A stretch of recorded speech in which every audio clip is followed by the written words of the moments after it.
तो शुरू करते हैं फिर से एक बार पास्ट इंडेफिनिट टेंस के लेक्चर को आगे बढ़ाते हुए।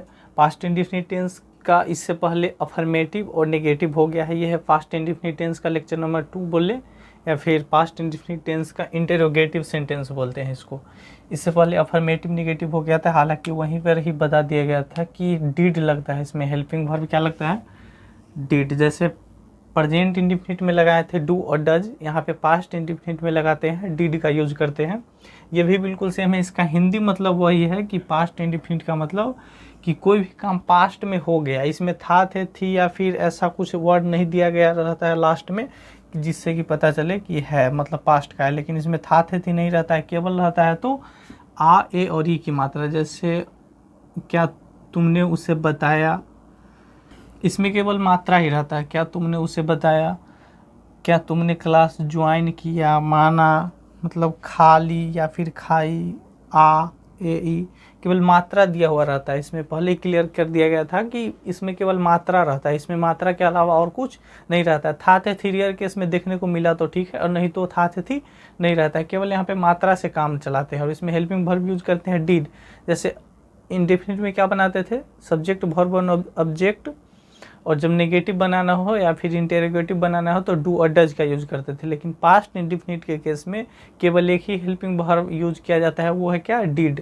तो यहाँ पे डिड का इंटेरोगेटिव बनाते हैं, इससे पहले नेगेटिव हो गया है, डिड नॉट करके यूज करते हैं। अगर स्पोकन इंग्लिश में यूज किया जाता है तो डिड नॉट को कभी कभी डिंट भी बोलते हैं, डिडनट, डिडंट या फिर डिंट वही होता है जो शॉर्ट फॉर्म बोलते हैं। डू नॉट का डोंट, डज नॉट का डजंट बोलते हैं। ये सब सारी चीज़ बता दिया गया था। इसमें क्या है, पास्ट इंडेफिनिटिव का इंटेरोगेटिव में ये हो गया इंटेरोगेटिव आपका, इंटेरोगेटिव सेंटेंस। इंटेरोगेटिव में क्या होता है, मतलब प्रश्नवाचक, इसको हिंदी में बोलते हैं, यही ना, प्रश्नवाचक, यानी केवल क्वेश्चन करेगा ये। और ध्यान रखना है कि इसमें हमेशा जब भी क्वेश्चन हो तो सेंटेंस के लास्ट में क्वेश्चन मार्क दिया जाता है, इंग्लिश और हिंदी दोनों में से। हिंदी में तो देना है ही, लेकिन साथ साथ इंग्लिश में भी देंगे।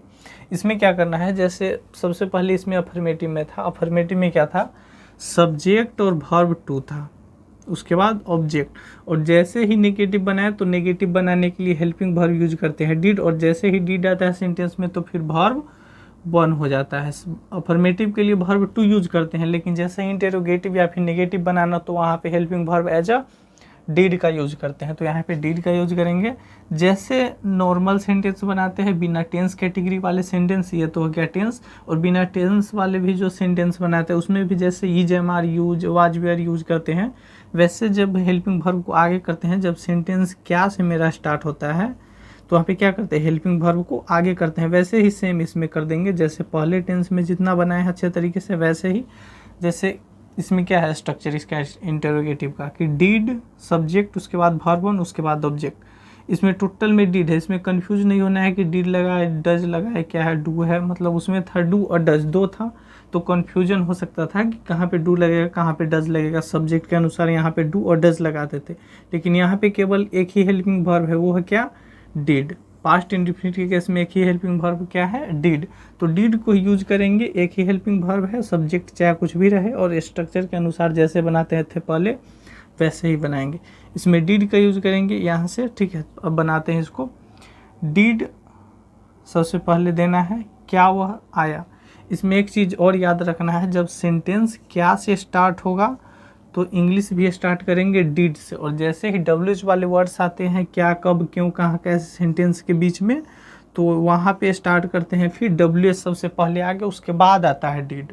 यहाँ पे डिड आगे है तो यहाँ पे डिड का यूज करेंगे। सबसे पहले लिखेंगे डिड, ठीक है।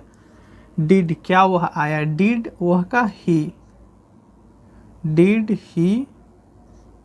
और जैसे ही सेंटेंस में डू, डज या फिर डिड आता है तो फिर वर्ब वन, चाहे इसका सेंटेंस या फिर बेस फॉर्म कुछ भी रहे अफर्मेटिव का, लेकिन जैसे ही सेंटेंस में डू, डज या फिर डिड आता है तो वर्ब वन, 3D के साथ वर्ब वन।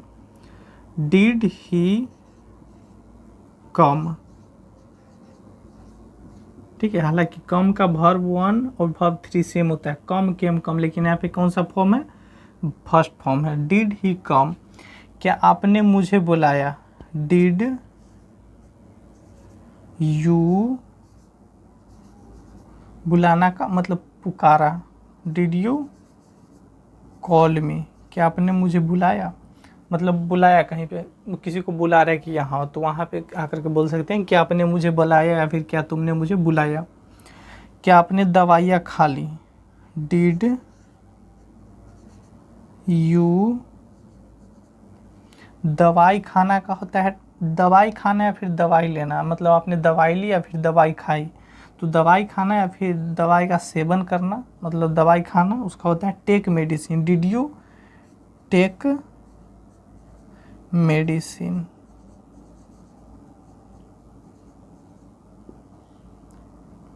ठीक है, डिड यू टेक मेडिसिन। अगर ये अफर्मेटिव रहता तो you took medicine, take took taken, मतलब सेकेंड फॉर्म फिर यूज करते, लेकिन जैसे ही डिड है तो verb one, did you take medicine. क्या तुमने उसे बताया, डिड यू, बताना का tell, did you tell him या फिर हर, हिम या फिर हर, जो होगा सब यहाँ पे ऑब्जेक्ट उसे। क्या तुमने क्लास ज्वाइन किया, did you join the class. क्या वह माना, माना मतलब राजी हुआ, माना या फिर मतलब माने या फिर राजी हुआ किसी चीज के लिए, डिड ही अग्री। यहाँ तक तो ठीक है। अब पता कैसे चलेगा कि सर डीड से स्टार्ट करेंगे, तो डीड से के लिए इसको अच्छे तरीके से समझने के लिए इसका लेक्चर नंबर 1 देखना पड़ेगा, पास्ट इंडेफिनिट का स्टार्टिंग, जो कि इससे पहले वाला लेक्चर है, लेक्चर नंबर शायद 9 है, 9 की 10 शायद 9 ही है, उसको सबसे पहले देखने पड़ेगा। उसके बाद समझ में आएगा कि पास्ट इंडेफिनिट टेंस क्या होता है, इसका क्या पहचान होता है, इसका हेल्पिंग वर्ब तो डीड होता है, इसको कैसे बनाते हैं। जो लास्ट में रहता है ना, कुछ भी नहीं रहता है, आ ई की केवल मात्रा रहता है, जैसे क्या आपने किया, क्या तुमने मुझे बुलाया, उसने ये किया वो किया, केवल मात्रा रहता है आ और ए, आ ए और ई की, वहाँ पे यूज करते हैं डीड, मतलब पास्ट टेंस में आता है। डीड कब यूज करते हैं, जब हेल्पिंग वर्ब का यूज करना होता है, तो डीड हेल्पिंग वर्ब के रूप में यूज करते हैं। इसको अच्छे तरीके से देखने के लिए उसको आपको देखना पड़ेगा, तभी अच्छे तरीके से क्लियर हो पाएगा। उसके बाद का ये पार्ट है, ये है इंटेरोगेटिव, यह है सिंपल इंटेरोगेटिव। इसके बाद जब WH बनाएंगे तो WH भी इससे आगे हो जाएगा। बस फर्क इतना है, इसको समझने के लिए अगर शुरू से नहीं समझेंगे तो नहीं समझ में आएगा। इसको शुरू से समझना है तो लेक्चर नंबर 1 देखना पड़ेगा। अब इसका देखते हैं WH वाले की, जब WH इसमें ऐड करते हैं तो वो कैसे बनता है, उसका कुछ एग्जांपल्स देखेंगे 5-6, तो अच्छे तरीके से वो भी क्लियर हो पाएगा। उसके बाद कन्फर्मली अच्छे से सीख पाएंगे कि पास्ट इंडेफिनिट टेंस लगभग खत्म हो जाएगा जब WH सीख लेंगे। तो जैसे सिंपल इंटेरोगेटिव देखे हैं वैसे ही करके इसका WH वाले भी देखेंगे। WH वैसे होता क्या है कि WH जितने भी वर्ड्स होते हैं, जैसे क्यों, कैसे, क्या, कहाँ, मतलब जिससे क्वेश्चन किया जाता है उस वर्ड को WH वर्ड बोलते हैं। जैसे WH वर्ड में होता है व्हाट, हूँ, वाई, वेयर, मतलब ये सब जो वर्ड्स होते हैं इसको WH वर्ड या फिर WH फैमिली बोलते हैं। व्हाट का, क्या, हूँ का, कौन, वाई का, क्यों, वेयर का, कहाँ, हाउ का, कैसे, ये सब जितने जो वर्ड्स होते हैं इसको या तो WH फैमिली बोलते हैं या फिर WH वर्ड बोलते हैं। WH वर्ड्स या फिर WH फैमिली,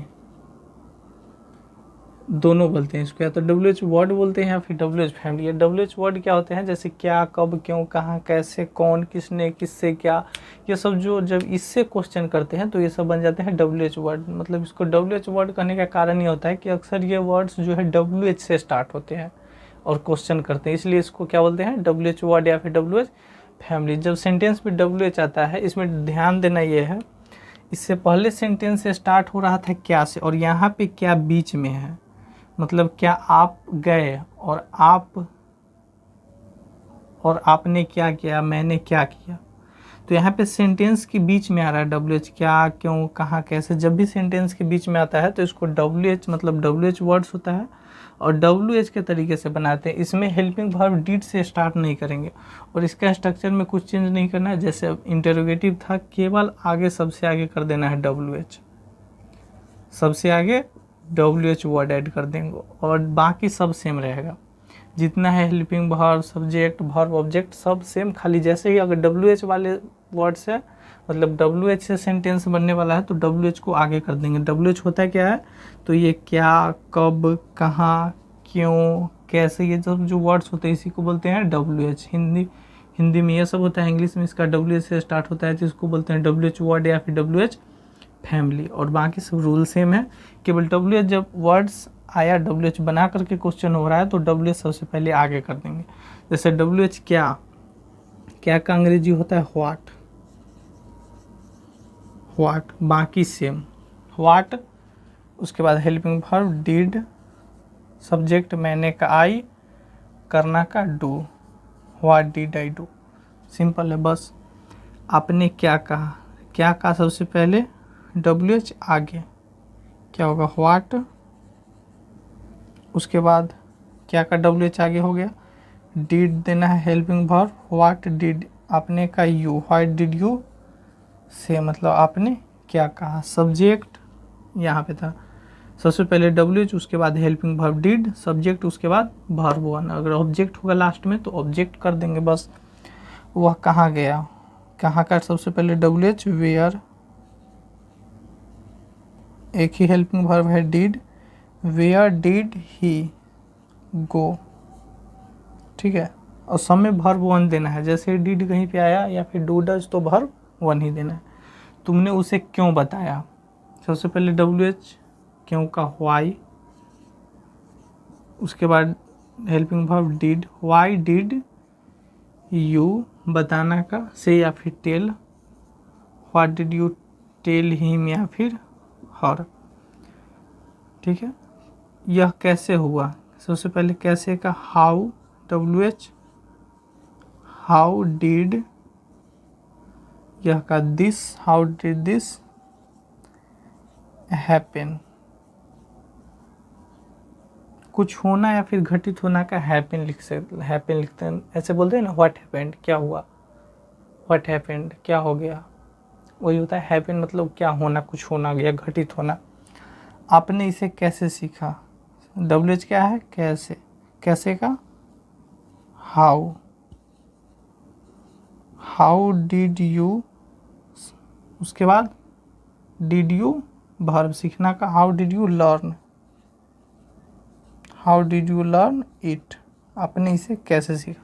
तो इस तरीके से बनाते हैं पास्ट टेंस का इंटेरोगेटिव में WH वाले ये, और बिना WH वाले जब सेंटेंस क्या से स्टार्ट होगा तो हेल्पिंग वर्ब डिड से स्टार्ट करेंगे, और जैसे इसमें WH आएगा तो WH के साथ WH वर्ड आगे सबसे पहले डाल देंगे। उसके बाद दोनों का स्ट्रक्चर सेम है, दोनों का इसी तरीके से बनाते हैं। ये पास्ट इंडिफिनिट का यहाँ पे लगभग ख़त्म होता है। इसके बाद आता है पास्ट कॉन्टिन्यूअस, यानी पास्ट इंडिफिनिट कॉन्टिन्यूअस, फिर परफेक्ट कॉन्टिन्यूअस। यहाँ पे सबसे पहले पास्ट का ये फर्स्ट बोल सकते हैं कि फर्स्ट पार्ट जो है लगभग ख़त्म हो गया है। इसमें लगता है हेल्पिंग वर्ब डिड, मतलब डिड कब लगेगा, जब इंटेरोगेटिव या फिर नेगेटिव बनाना हो तब, और नहीं तो अदरवाइज अफर्मेटिव में इसमें सब्जेक्ट वर्ब टू ऑब्जेक्ट लगता है। प्रेजेंट के केस में सब्जेक्ट वर्ब वन और पास्ट के केस में सब्जेक्ट वर्ब टू।